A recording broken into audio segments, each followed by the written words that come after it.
Hello, I'm calling from the Trib. I'd like to confirm a quote. Getting around in 2 hours. I'm coming up on deadline. How much money was involved? Was it over $1,000? Was it over $10,000?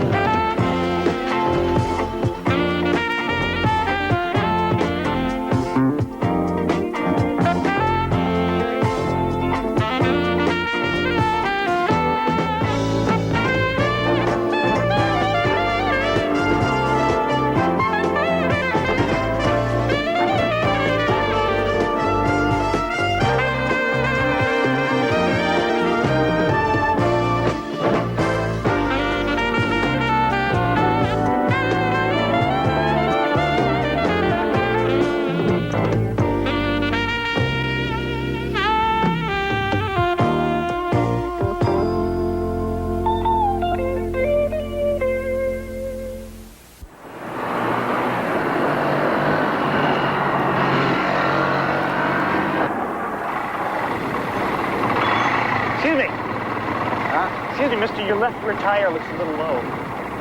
Oh, yeah? They're radials. They're supposed to be low. Yeah, well, your left rear looks lower than the rest. Oh. I'll check it out. Thanks. Okay.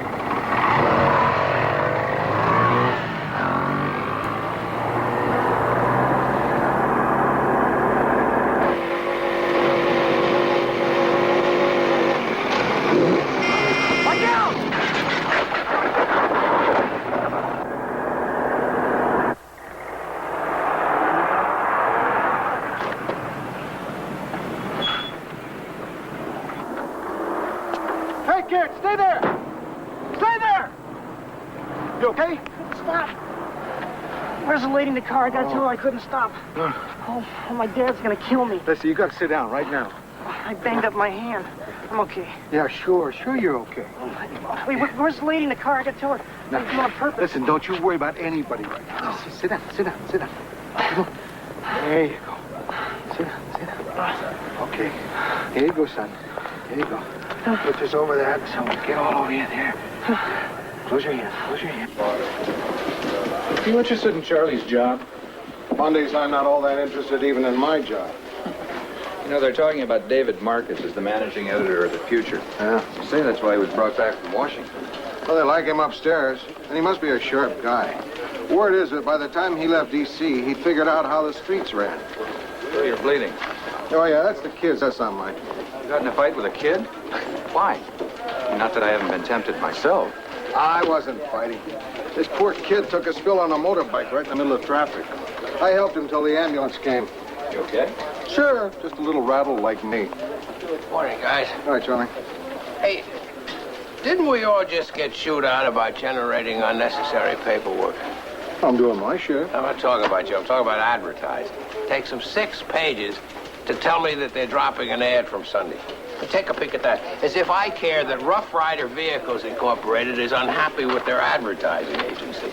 Rough Rider motorcycles? Yeah, well, this is about a motorcycle. That's the same model the kid was riding. There's no stopping her now.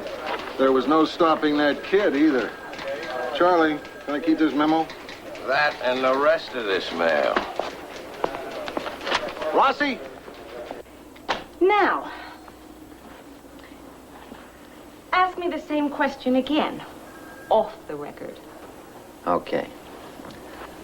Why did the manufacturers of the Rough Rider 90 drop your agency? Because the Rough Rider 90 is a stiff. How do you mean? The body is cold, and everyone's wondering if they look good in black. You mean it doesn't sell well? Yep. And they're trying to blame the ad campaign for their own bad piece of machinery. But the Model 90 is sold in the hundreds of thousands. But never as much as they wanted. Take a look at the demographics. You'll understand why. The Rough Rider 90 is purchased by people who never owned a motorbike before. They tend to be young, real young, like under 25. And when you ask them what they want most in a vehicle, they say fun. I see. Their second priority is sharp colors. Not your most sophisticated market. Believe me, if we had a decent product, we could send sales through the roof. But ask anyone who knows about bikes. The Model 90 is a bust.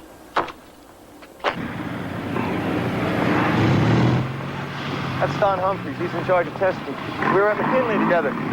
Circulation editor is Don's brother, Brent. He also represents us at the trade shows. Uh-huh. He doesn't mind all the backslapping in the bull. Yeah. You know, the first staff job I ever had was in a motorcycle magazine. I wasn't old enough to get a license to test the bikes. They made me editor. Boy, it looks like you guys are really making a go of it. Yeah, circulation is 400,000. No kidding. It's bigger than the trips, right? I'd have to check the figures. Well, I'm doing a story on Rough Rider bikes. The best. Really, we'd heard some bad things about them. You go to the Swiss to find out what time it is. You go to Vienna for Schlag. Rough Rider bikes are the best engineered, best tooled, most durable. You're not writing this down. Oh, well, frankly, I'm a little surprised. This is two-wheel magazine talk. Rough Rider 1200 is unsurpassed for reliability, acceleration, and safety. What about the Rough Rider 90? Who cares about the Rough Rider 90? Well, that's the motorcycle I'm looking into. It's not a motorcycle. That's two wheels in a food processor. It's 200,000 of them on the road. Every one of them's a hazard. 90 is a joke. Has your magazine ever tested it? Well, why should we test it? None of our readers are going to be interested in a 90cc machine. The only reason I know anything about it is because my girlfriend made the mistake of buying one. I keep having to fix it for her. And I love her, but she won't listen to me. Yeah, what exactly is wrong with it? You got the rest of the day? I'll show you. Come on. Frank Talbot's out on parole tomorrow. I was fast. He probably hasn't even had a chance to finish writing his book. Did he get 10 years? Yeah, he got 5 years for bribery and 5 for conspiracy. But he got to serve them both at the same time. Any reaction from the administration? Yeah, the Secretary of State wasn't quite sure if he could place his name. What was he under Secretary of State for? Bribery. State Department's been lucky, though. He hasn't said a word since he's been indicted. Must have been all those years of diplomacy. Nah, I've got a feeling it's all those offers from book publishers. Talbot's been in Lompoc. I'm sending Billy Newman up there tonight. Hey, hold it, Lou. Frank Talbot's a national figure. It's our story. His family's in L.A. Yeah, but his heart's in Georgetown. Now, I can get Kendrick up to Lompoc by 6. What is the problem, Lou? Dave's been in L.A. for 3 months, and you haven't broken him in. He still thinks there's such a thing as a national story. What are you talking about? We're all pulling for you, Dave. Hang in there. Come on, the Talbot story is clearly Metro. It isn't even close. What do you say, Charlie? It's Lou's story. Just because he has a bigger bark. Can we move on here? What have you got for us down the line? Well, Lou and I were talking about sharing a story, believe it or not, on mass transit. Our guys will do 5 cities, and Lou will do L.A. What cities? New York, Washington, Philadelphia, San Francisco, Chicago. Forget it. We're not going to have another breastfeeding about this city's dependence on the automobile. Well, I wasn't planning on breastfeeding. I was just going to show... You know, I'm not so sure all those cities you mentioned have such terrific mass transit anyway. Last time I was in New York, you couldn't get a bus or a cab. Well, as a matter of fact, Charles, the New York City record is one of the best as far as mass transit is concerned. You know, they have good buses and a lot of cabs in Manhattan, and there's always the subway system. I don't want another hand-wringer on transportation. It bores me. It bores our readers. Shelve it. Period. That's it, gentlemen.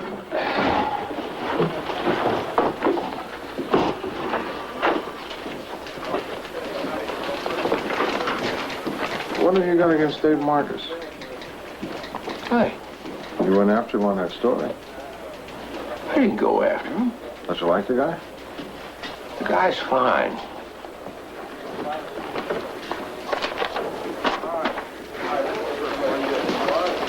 Billy, What's up, Luke?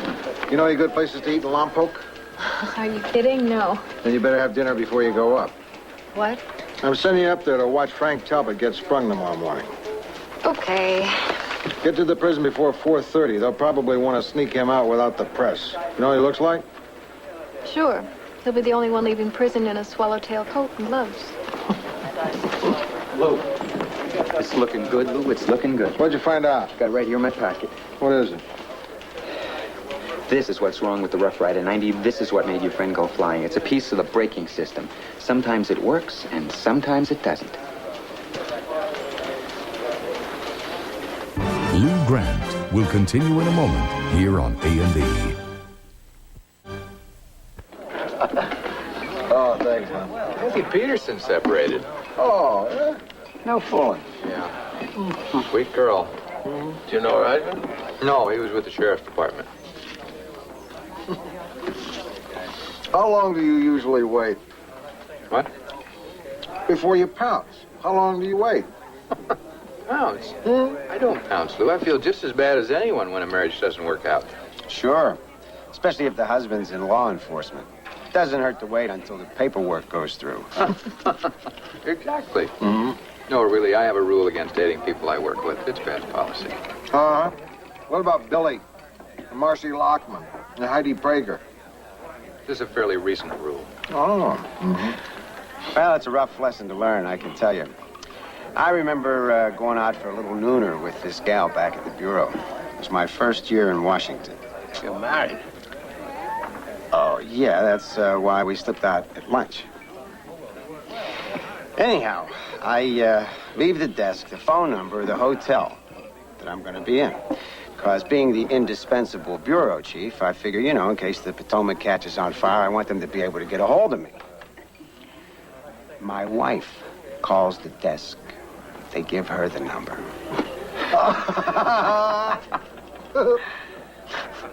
Till this day, I don't know if that guy did it on purpose or not. I'll tell you something. Sally was worth it. Sally Dunlop? Sweet Sally Dunlop. I assigned her to Washington. Really? Well, I owe you one. Charlie doesn't think it's funny. Right, Charlie? The faithful husband, he thinks that all of this is in bad taste. That's right, Dad. So you going to the ice capades when they come to town, Lou? No, why? To change the subject. Oh. I don't know.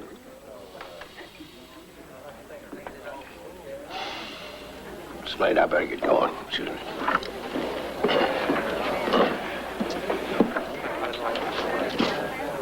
Night, Charlie. Hi, guys. It's been fun. Night, Charlie.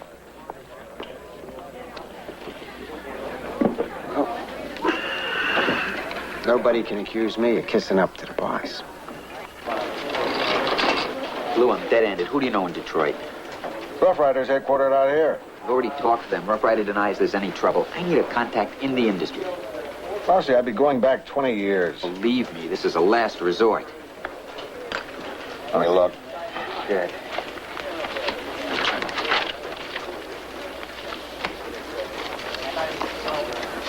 Mike Adams.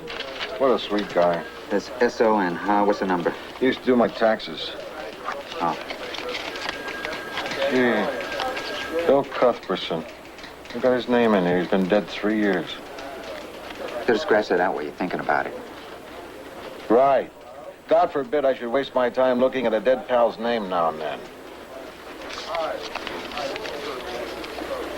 You know who you need? Rita Donnelly. Double N, double L. She was second string automobile editor. What's the number? She was married to a guy who worked on the line at GM.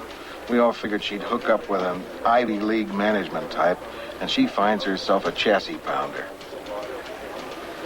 I hope they made a go of it. Lou, I couldn't care less who Rita Donnelly married and whether they made a go of it. You should. He's your contact. What's his name? Rossi, I hope you're not counting on this being easy. I don't know his name. All I've got is a home phone. From 20 years ago. Give or take. And Donnelly was her maiden name. Let me have it. Klondike. 52639. Detroit area code is 313. I got it.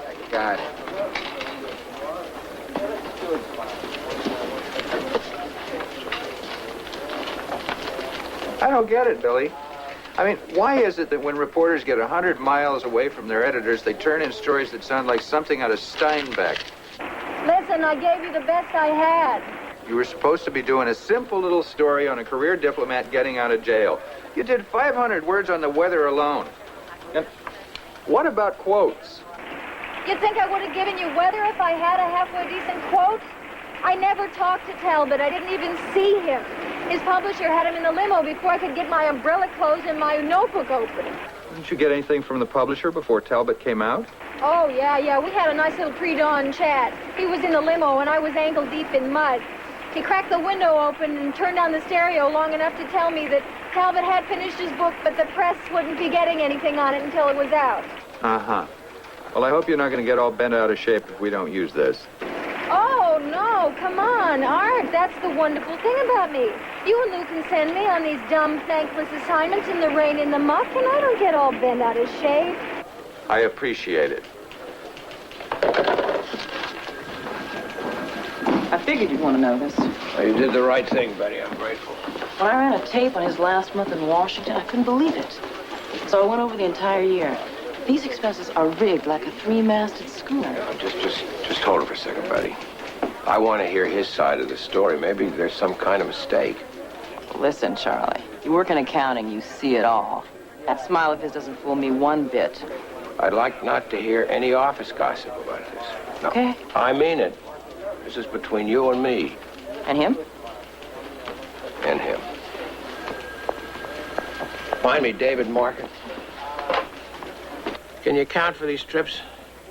Can you tell me who you saw all those times that you were in Roanoke, Virginia? Do you want me to say that it's a source? Who is this stringer named Laura who got $80 a week? And how come nobody else at the Bureau remembers her? Don't you and the guys in accounting have any real work to do? I mean, why me, for Pete's sake? Because nobody else on this paper supplements his income with phony travel expenses.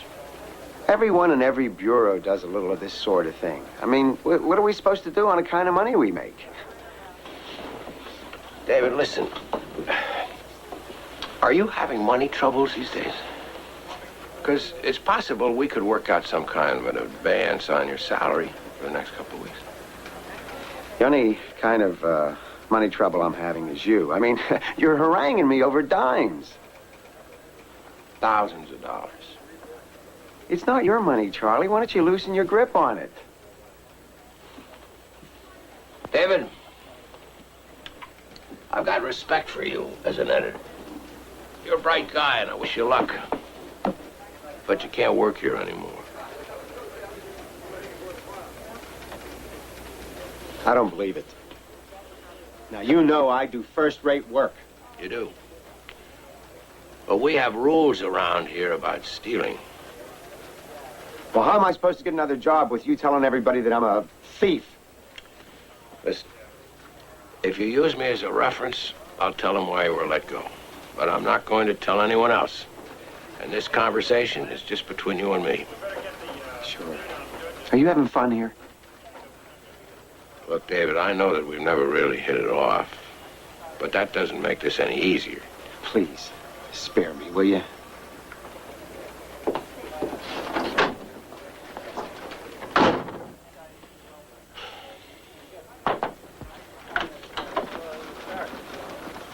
Want to update your phone book? Just Rita Donnelly's new number. Rita Donnelly Whitaker. Whitaker. That's right. Arnie Whitaker. I'm not through. Rita Donnelly Whitaker Schweikert. Oh, what happened? Divorce? Yep, 72. She sends her love. So does the night switchboard operator at the Free Press. Miss Bayline. Uh-huh. The automotive writers didn't know Rita Donnelly, and personnel didn't either, but they knew who would. Miss Bayline. She's still there, huh? Uh-huh. And from Bayline, I got to Donnelly, and from Donnelly, I got to Whitaker, her ex. And from Whitaker, who's still on the line at GM and also sends his love, I got the name of a guy who works for Rough Rider. Good. Who lives in L.A. Better. And who won't meet with me. You're kidding. Says he doesn't know me from Adam, but he will meet with his old friend Whitaker's first wife's former colleague. Me. Here's the number. Lou, don't blow this for me.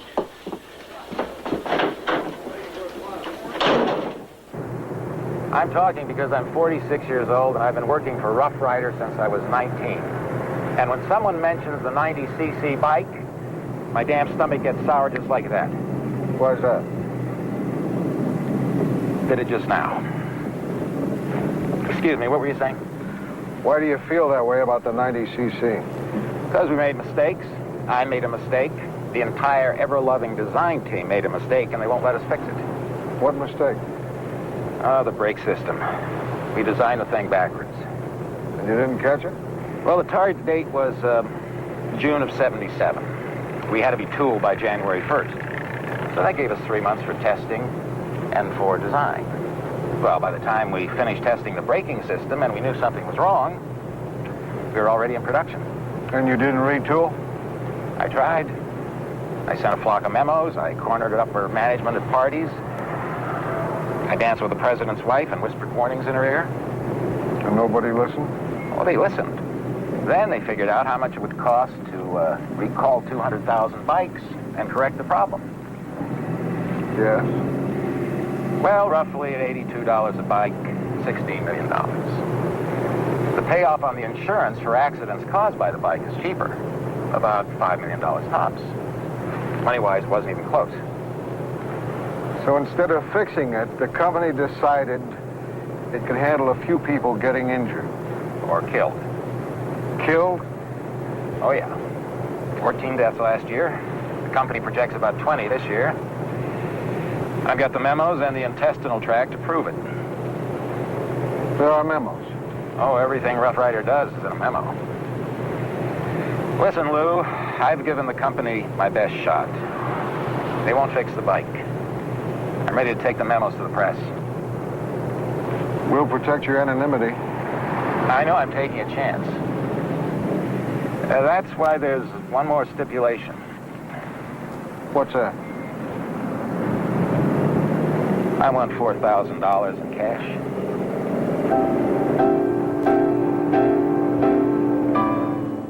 Lou Grant will continue in a moment here on A&E. Well, here's my number. Lunch, dinner, you name it. I'm afraid not. Oh, don't be so final. How about a maybe? You know, you're a darling, persistent girl. But no. You're a darling, persistent girl, but no. If you're going to insist on taking the initiative, you better get used to the rejection. Hi, Lou. What was the attraction there? The beard? The story. That's Frank Talbot. No fooling.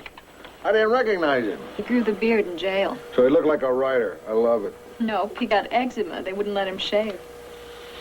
What's he doing in the building? Don't think I didn't ask him. He said, "You'll see." I thought maybe I better check around. Go ahead. Of course, the guy's probably just starting up home delivery again. Probably.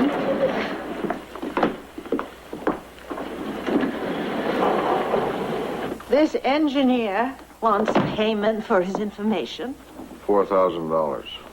He's not a stick-up artist. He's even kind of a decent guy. Hoping to make some fast money off youngsters maimed on motorcycles. I've given this a lot of thought. And it looks like this might be the only way for us to get the story. Then we won't get the story. How can you defend this man? Don't put words in my mouth. I beg your pardon. I thought you were on his side. I'm not the guy's agent. I don't like paying somebody for something like this. Right. But if that's what it takes to get it, then we're not doing anything illegal, and for $4,000 we break a national story and save a life or two, then I say we spend it. I don't care if he wants 50 cents. There's an important principle operating here. The Tribune does not pay its sources ever. I will not become subject to charges of checkbook journalism. Once that precedent is set, there's no end to it. Am I right? You may be. Oh, Mr. Grant, I can't tell you the number of times you've said to me the right decision is usually the tough decision. I hope you'll forgive the pleasure I feel in suggesting that now it's your turn to bite the bullet. Not a penny for sources. Hey! Can we meet later today on that transportation series? Not unless you want to hire me as a consultant. I don't work here anymore. You're kidding. Charlie fired me this morning. Why? I'm sorry, it's really none of my business. It's just hard to imagine anyone letting you go. That's a nice thing to hear, Lou. Especially right now. I'm sorry you're leaving. I'm sorry I'm leaving, too, before I figured out how to get along with his nibs. Seems we got off to a wrong start and never set it straight. That's what I really regret. Me too. Charlie's a hell of a guy. I'll have to take your word for that.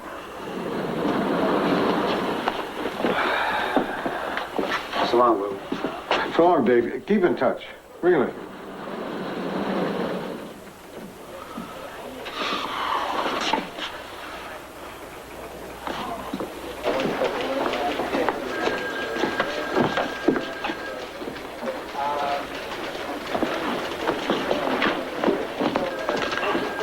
What happened? Would you not hover over me, please? Isn't it enough I did your interview? My God, you screwed it up. What'd you say to the guy? I did not screw up your interview. I've got it all on tape. Come in my office.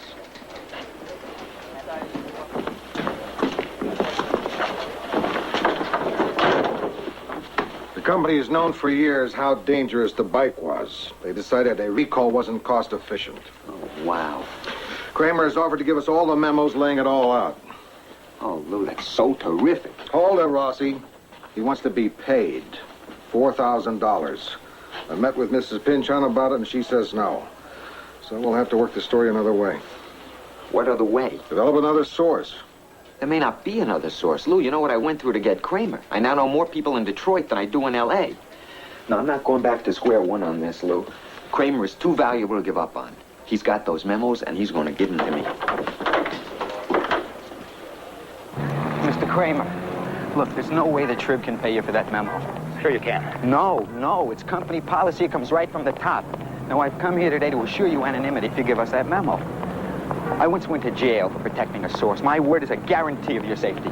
I'm proud to know you, but I need that money. Now, listen, I know you realize the importance of the Rough Rider story. We're just trying to keep people safe. We're trying to keep them alive here. You can't put a price tag on something like that. Sure I can. You may not like me for it, but I sure as hell can. Now look, I've got 4 kids, and they all have daddy's crooked teeth. I've got first and second mortgages. I've got a vacation loan from 3 summers ago, and I've got an employer who doesn't like me complaining about safety. They're trying to find a way to terminate me, Mr. Rossi. And when that memo goes public, they're going to do their best to track it back down to me. Listen, you're going to get plenty from this Rough Rider story. All I want is enough to make sure my family doesn't suffer because Daddy blows the whistle. This is not negotiable. I'll come up with the money. Totally arbitrary, totally crazy. Well, what kind of severance did they give him? I heard 2 weeks. I guess they didn't want to appear suspiciously decent. Hi, Lou. Hi. Hi, did you hear about David? Yeah, it's tough. Why didn't he fight it? Because he's a decent guy. Decent guys can fight getting fired. How long would you stay around a place where you're constantly hassling? Bad choice. Lou thinks hassling's half the fun. I just think David saw that Charlie was a little bit threatened by or a him lot and threatened. that he had no future here. You think that was it? Well, what else could it be? I mean, David gave the National Desk a boost from the moment he got here. We all know the kind of work he was doing. When a guy like that gets fired, you gotta wonder which one of us is gonna rub Charlie the wrong way next. Oh, come on. Does anyone ask Charlie what happened? Before we jump to the conclusion that he's out to get everyone, why don't we ask the guy? Here he comes. He's all yours, Lou. Ben, you and I have got to be with Sawyer when we're done here. Okay. Okay, are we ready to go? Charlie, there's a lot of interest in the David Marcus thing. We were wondering if you would like to run down the pertinent facts for us. Clear the air. No, I wouldn't. The pertinent facts are nobody's damn business. Oh. What do you got for national, Art? Lou Grant will continue in a moment here on A&E.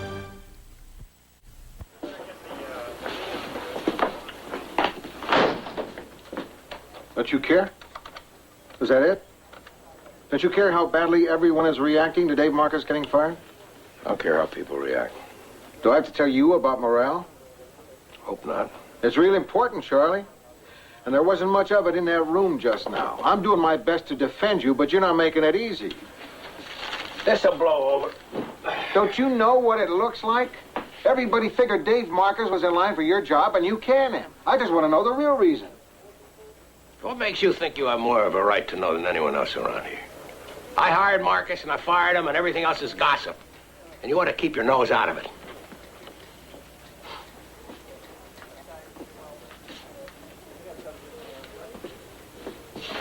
You gotta be kidding. Hey, it's a lot harder for me to ask you for money than it is for you to listen. Now, let me make it easier for you. If you want more than $50, I don't have it. I'm cash poor. I'm short $3,600. What kind of trouble are you in? No, I'm not in any trouble. It's job related. Hey, Animal, you want to buy my stereo system? You don't have a stereo system? Sure I do. What do you think I play my records on? I'm not sure you can call something with a speaker in its lid a stereo system. Well, what am I supposed to do? I don't have a whole lot of stuff to sell. The bank wants something like 21% interest, which, believe me, I plan on investigating as soon as I finish this story. There's got to be a way to come up with the money without going to a bank. Why don't you have a bake sale? Hey, Animal, I'll tell you something. There's one thing about bankers. At least they take you seriously. Aw.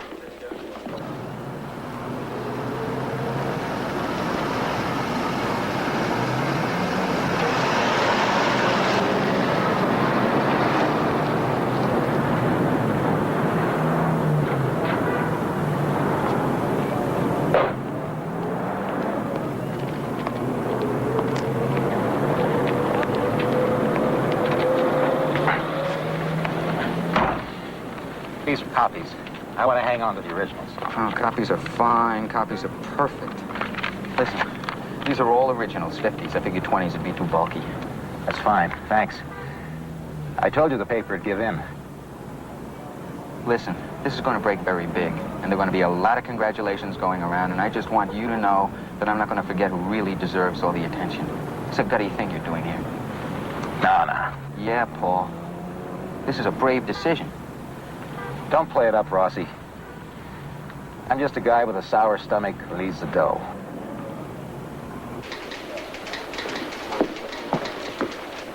You find out what Frank Talbot was doing here the other day?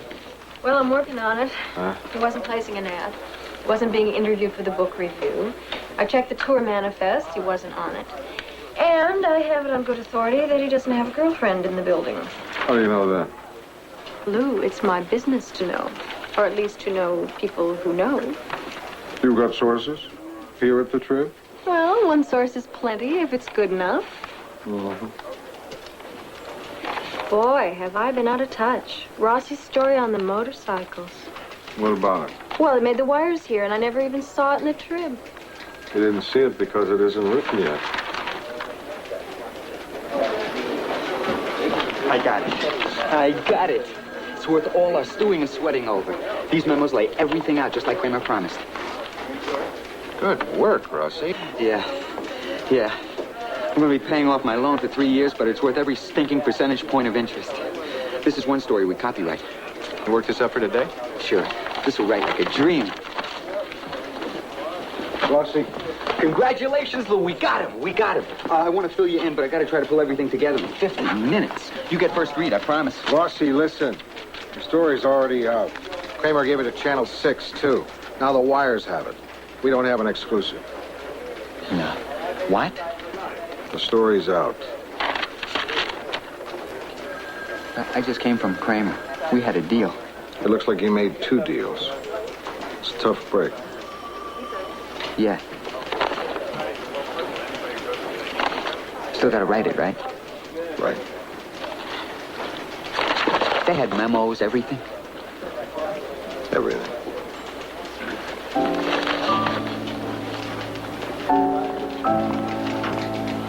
Boy. 21% interest? For 3 years. Plus, you know, he helps out his dad every month. The guy's really strapped. Well, what was he doing paying off his source anyway? You never bought anybody lunch? Or coffee and donuts? Well, sure. Well, this is coffee and donuts on sort of a grand scale, sort of a cosmic scale. Poor Rossi. I wonder what we can do for him. I mean, it's not like we can collect old clothes for him.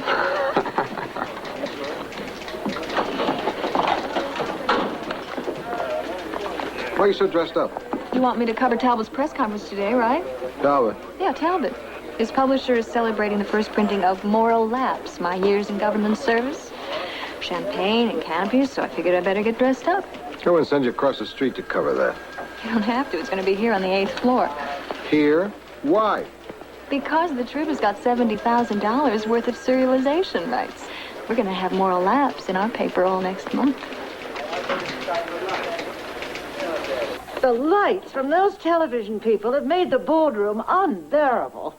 Who's covering this for us? No one. Really? Well, I suppose it's not the most important thing happening in the city today. I never can remember with champagne. Is dry or is brute dry? What's going on here, Miss Pynchon? Oh, I'm sorry. If you need my undivided attention, maybe we should get together tomorrow. Did the Tribune pay for Frank Talbot's memoirs? Through the nose, but we had exclusive rights in Southern California. I thought we were opposed to checkbook journalism. What happened to not one penny to sources? Oh, I'm not paying a sort. Why are we spending $70,000 on the memoirs of a criminal? Oh, Mr. Grant, please. Frank Talbot wrote a book. The Tribune is serializing it. It's an entirely different issue than buying news. Because Talbot went to Harvard? Because you don't have to clean up his prose or pay him off in small bills? When Frank Talbot was an undersecretary of state, he refused to talk to the press. When he was arrested and charged, he refused to talk to the press. During his trial and throughout his jail term, he never said a word. And why should he? Why should he give away anything? When he knew people would be willing to pay for it when he wrote his book. They're not separate issues, Mrs. Pynchon. We either pay people for news or we don't. There's no getting out of this contract, you know. Not without taking a $70,000 bath. I guess not. Will you not try to morally railroad me, please? I don't think we're doing anything wrong. We pay reporters for writing, don't we? In a sense, Frank Talbot is writing for the Tribune. We're paying him because he's a writer, not because he's news. But would he be a writer if he weren't news?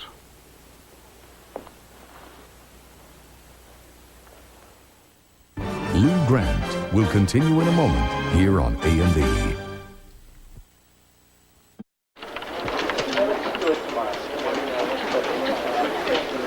Salmon's in season. Well, you'll let Lou sign you at anything, won't you?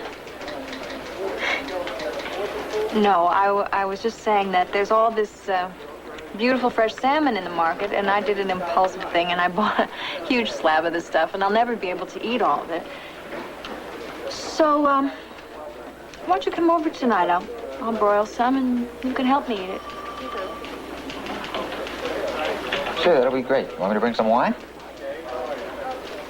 No, you don't have to bring anything. Sure, great. Okay, great.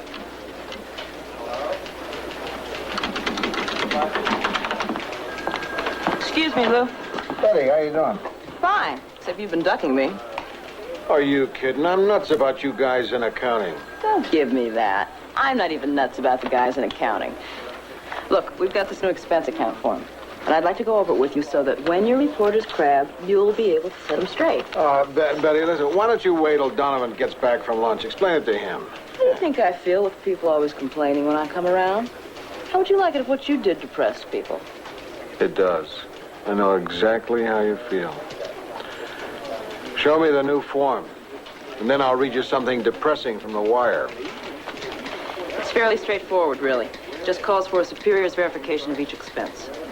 Now, come on, why is this? You think we got a bunch of petty thieves around here? One thief who's not so petty, and he isn't around here anymore. You mean it? Who? Who? I can't tell you who. But he was an editor and a smooth talker. And you gotta wonder what his parents taught him about right and wrong. Dave Marcus? Butter wouldn't melt in my mouth. Sure, and throw out all the old forms. I'm going. Where? Rough Riders called a press conference. They want to answer charges on the 90. Good. My heart isn't in this one, Lou. Don't let me be able to tell. Ladies and gentlemen, we're aware of your deadline problems and assure you you'll be able to file on time.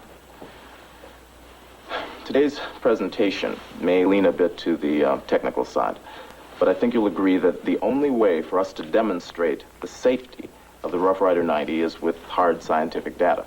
A proud company's reputation for excellence is on the line. That is why I've asked our design engineers to join us today. Now, these are the men behind all our Rough Rider models. These are our best and brightest, the real experts. And they'd like to tell you something about safety. So let's start with one of our senior members, Paul Kramer.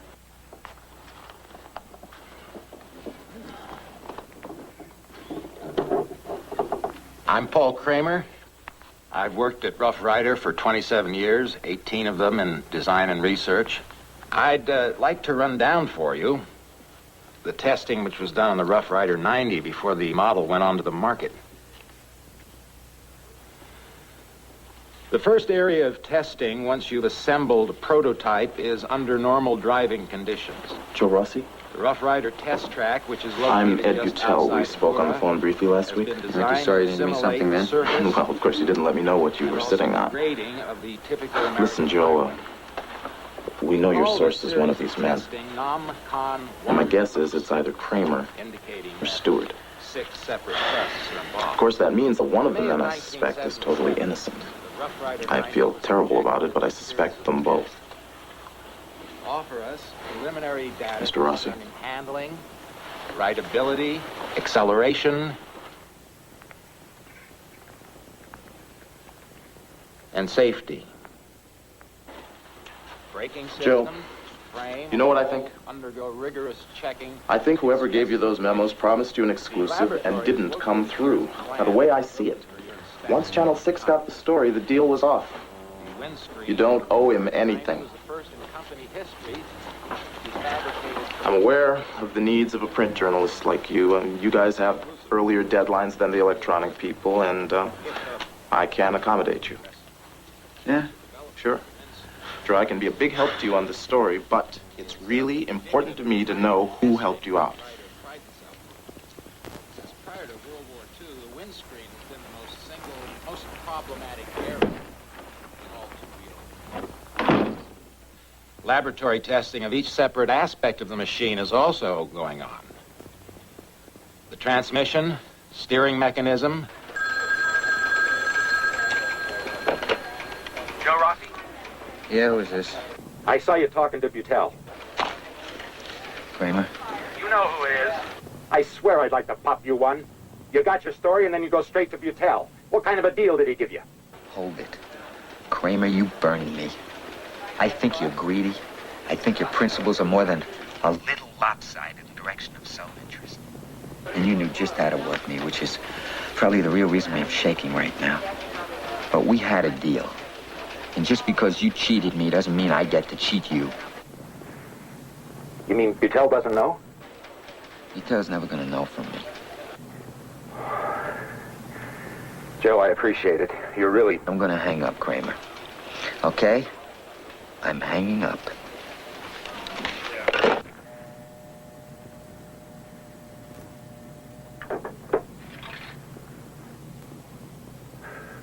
Have all my discs for morning, will you? Where you parked? The lot was full this morning. I'm all the way down Spring Street. I'll give you a lift. Thanks. No. Better let me bum a ride from Charlie. My car's cleaner. But you, I don't owe an apology to. Good night. Good night, Lou. Good night, Harry. Rossi, Yeah? you like asparagus? Yeah. Well, it's in season now. Uh-huh. I saw some in the market. It looked so good, I bought about 2 pounds. I'd never be able to finish it. So why don't I throw a couple of steaks on the fire?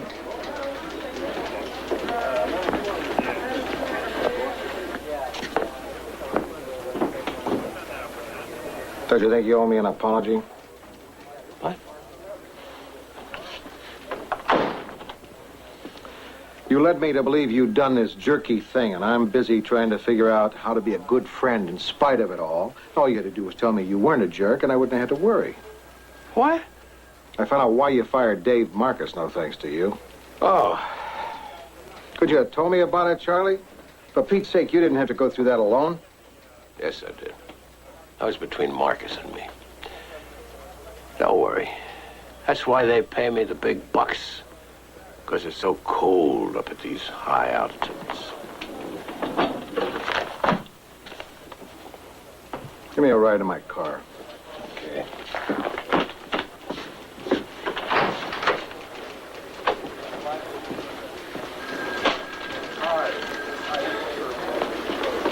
I finished the press conference story, Lou. Good. How you doing, Joe? Oh, I'm okay. I'd rather have learned this lesson on paper than reality, but I'm okay. I mean, the lid's on, you know? Everything's under control. I'll get by. I'm glad to hear it. Thanks. Could either of you owe me $50 at the end of the month? Born into a powerful political family, he grew up in the public spotlight. Go behind the headlines and meet John F. Kennedy Jr. tonight on Biography. Now, when a young girl falls victim to gunfire, does her family have anything to be thankful for? Find out on Police Story, next on A&E.